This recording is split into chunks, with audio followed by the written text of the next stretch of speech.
Hello guys, welcome back to the day 2 tutorial of C programming. If you have not watched the previous video of this series, I strongly recommend you to watch it before watching this video. In the last video, we studied about character set of C and C tokens. We will be having a quick brief over C tokens now.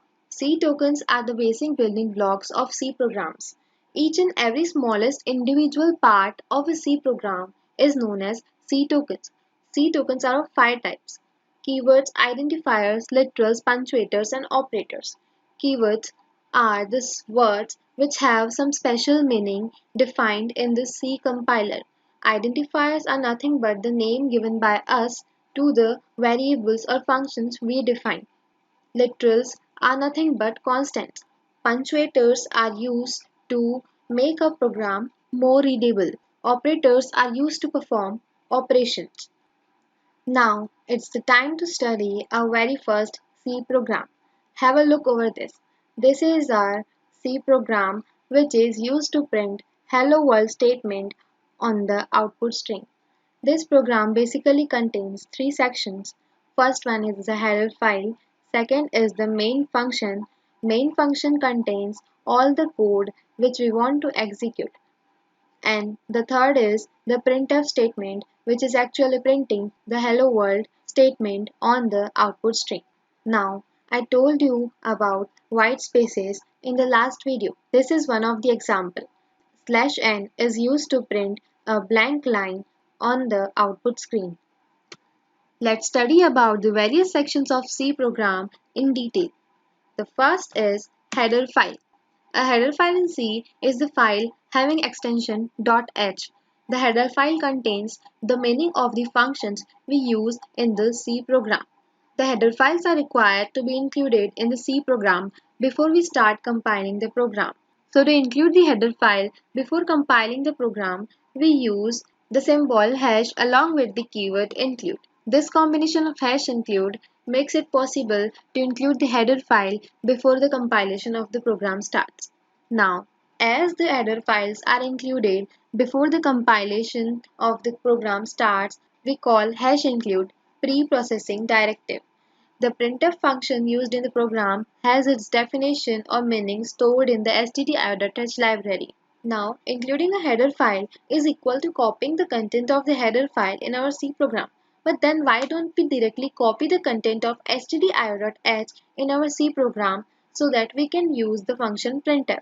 It is not actually possible in real time. The example which we are studying is a very basic program. In real time, we can have programs which have large number of library files. So it becomes difficult for us to copy the content of each header file in the program. It can create a lot of confusion. So instead of copying the content of the header file, we include the header file by using hash include.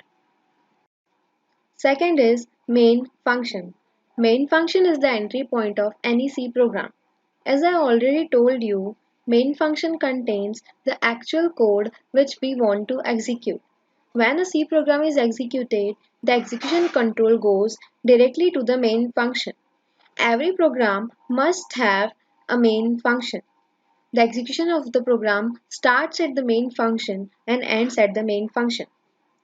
Third is data input and output functions. I already told you that printf function is used to print the statements on the screen.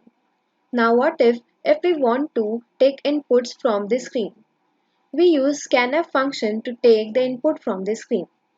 The definition of printf functions and scanf functions is stored in the library file stdio.h. So if we want to use these functions, we have to include the stdio.h library file in our program. Now let's execute our first C program. I am using Turbo C++ to execute the C programs. The link of this application is given in the description. You can also use any other IDE or application such as Visual Studio Code, Dev C++ according to your preferences.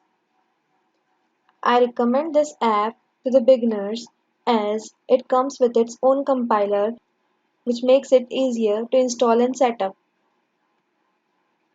We'll first make new file. It's a very good practice to save a file before you start to write in the file. Write the name of your file. I'm giving it first, and don't forget to change the extension to C.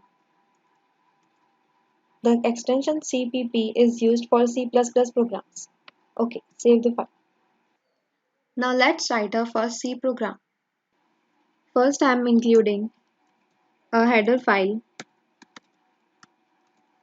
stdio.h,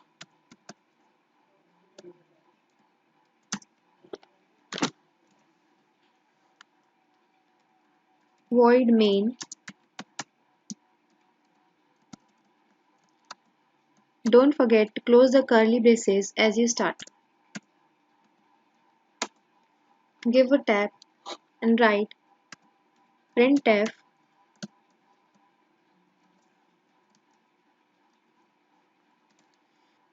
hello world.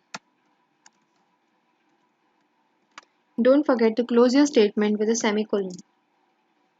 Now, as we are executing this program in Windows, we need to write getch.